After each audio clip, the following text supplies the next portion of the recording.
ngasi thoudok wathok khara miyamda paudam jari jiribamda security amadi CDO Singapore combing operation chathagi combing operation aduda khusukhlai kya phagatki Bishnupur jila gi ningthau khongda kuki lalobu singna nongmai kapthar khre koigi lok suba lakpa chingkhongga naknaba mafam singda kuki singna nongmai kapthar pa aduni aduga mathangi video asina imphal gi kangsupta hariba mafam asi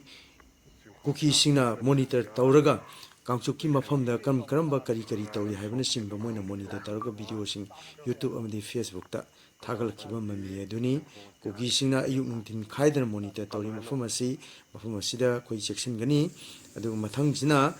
imphal jiribam lambigi national highway 37 da koigi tilau purakpa man gari ama kuki lalobu singna mai thadokkhibagi mami aduni koigi nonegi Turiendegi asiba haksang ama phangkhiba adugi mami aduni asiba si nan loken oramgani haina thajinari